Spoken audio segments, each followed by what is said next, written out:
Assalamualaikum warahmatullahi wabarakatuh. Perkenalkan, nama saya Nadia, NIM 19042161. Kali ini saya akan membahas tentang model dan teknik intervensi dalam pengembangan organisasi pada mata kuliah pengembangan organisasi.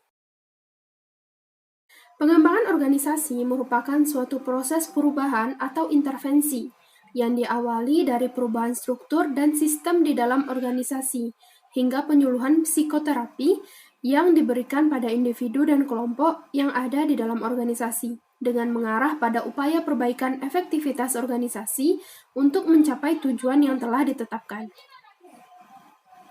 Intervensi dimaksudkan untuk menetapkan cara-cara yang patut digunakan untuk merencanakan perbaikan berdasarkan masalah yang ditemukan dalam proses diagnosis dan pemberian umpan balik. Intervensi diartikan sebagai keikutsertaan klien dan konsultan bersama-sama merencanakan proses perbaikan berdasarkan masalah yang dijumpai dalam proses diagnosis. Kegiatan ini dimaksudkan untuk menata dan memperbaiki kembali fungsi organisasi dalam memberikan kesempatan kepada anggota organisasi untuk bekerja dalam tim ataupun mereka mengelola suatu tim serta memelihara organisasi agar tetap dapat berjalan dengan baik sesuai dengan tujuan organisasi. Pendapat ini diberikan oleh Miftah Toha pada tahun 2003. Arif pada tahun 2011 berpendapat bahwa intervensi pengembangan organisasi adalah serangkaian kegiatan terstruktur yang di dalamnya terdapat unit-unit organisasi terpilih, kelompok atau sasaran individu, melakukan tugas yang secara langsung atau tidak langsung sasaran tugas dihubungkan dengan perbaikan organisasi itu sendiri. Jadi intervensi merupakan upaya-upaya untuk mengubah suatu sistem dari organisasi untuk menuju perbaikan-perbaikan dan pencapaian tujuan yang diinginkan oleh organisasi. Kemudian model dan teknik intervensi dalam pengembangan organisasi. Kita akan membahas tentang pendekatan dasar intervensi, intervensi struktural, dan juga intervensi kultural. Pendekatan dasar intervensi terdiri atas 4 pendekatan, yaitu Human Process Intervention, yang berfokus pada orang dalam organisasi dan proses pencapaian tujuan. Kemudian Techno-Structural Intervention, yaitu fokus pada perubahan struktur dan desain organisasi, dan ini juga bisa kita kenal dengan pendekatan struktural. Kemudian Human Resource Management Intervention, yaitu fokus pada intervensi untuk mengembangkan, mengintegrasikan, dan mendukung manusia dalam organisasi. Dan bentuk pendekatan ini bisa kita golongkan kepada pendekatan kultural. Kemudian strategic change, yaitu fokus pada upaya mengorganisir sumber daya yang dimiliki oleh organisasi. Yang pertama yaitu Human Process Intervention. Human Process Intervention ini berfokus pada orang di dalam organisasi dan proses yang dapat ditempuh anggota organisasi dalam mencapai tujuan organisasi. Proses ini berupa komunikasi, pemecahan masalah, pengambilan keputusan kelompok, dan juga kepemimpinan. Intervensi proses manusia berkaitan dengan hubungan interpersonal dan dinamika kelompok. Nah, jenis-jenis intervensi dari Human Process Intervention ini, yang pertama yaitu proses consultation atau konsultasi proses.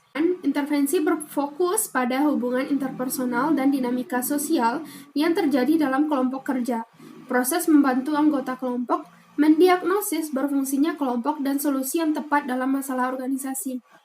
Yang kedua yaitu third party intervention, yaitu bentuk konsultasi proses yang berfokus pada hubungan interpersonal yang tidak berfungsi dalam organisasi, membantu anggota memecahkan konflik dengan metode pemecahan masalah, tawar-menawar, dan konsiliasi. Yang ketiga yaitu team building, yaitu intervensi yang membantu kelompok kerja lebih efektif. Pengembangan tim membantu anggota kelompok mendiagnosis proses kelompok dan pemecahan masalah. Didirikannya kelompok untuk memecahkan masalah-masalah yang terjadi. Kemudian, organization confrontation meeting, yaitu metode perubahan memobilisasi anggota organisasi untuk mengidentifikasi masalah, menetapkan target tindakan, diterapkan ketika organisasi mengalami stres dan jika manajemen butuh mengatur resource dalam pemecahan masalahnya. Kemudian large group intervention, yaitu pelibatan berbagai stakeholders dalam pertemuan besar untuk memperjelas nilai-nilai yang dianggap penting. mengembangkan cara kerja baru, menyampaikan visi baru organisasi untuk memecahkan masalah-masalah organisasi. Program perubahan Human Process Intervention dapat dilakukan dengan 4 cara. Yang pertama yaitu survei feedback, yaitu dengan melakukan survei dan menilai kembali hasil dari survei tersebut.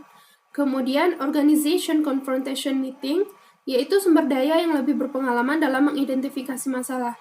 Di sini organisasi membutuhkan orang atau manusia lain di luar ataupun di dalam organisasi untuk mengidentifikasi masalah yang ada di dalam organisasi. Bisa kita kenal sebagai konsultan. Kemudian intergroup relations, yaitu pelibatan orang ketiga, dan pendekatan normatif, yaitu dengan melakukan pelatihan anggota organisasi. Yang kedua, yaitu technostructural intervention atau intervensi struktural.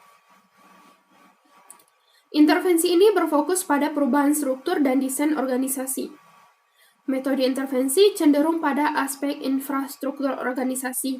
Metode perubahan ini menghasilkan yang pertama peningkatan perhatian dalam pengembangan organisasi, terutama dalam produktivitas dan efektivitas organisasi. Yang kedua, pendekatan kualitas kehidupan kerja. Dan yang ketiga, metode merancang organisasi, kelompok, dan pekerjaan. Menurut Cumming dan Worley tahun 2001, pendekatan teknostruktural fokus pada peningkatan teknologi organisasi, misalnya metode tugas dan desain pekerjaan, dan struktur, misalnya pembagian kerja dan hierarki. Intervensi struktural merupakan perubahan yang dilakukan secara terstruktur berupa kebijakan, perencanaan, dan penganggaran yang dilakukan oleh organisasi. Yang ketiga, yaitu Human Resource Management Intervention, yaitu intervensi manajemen sumber daya dan intervensi kultural.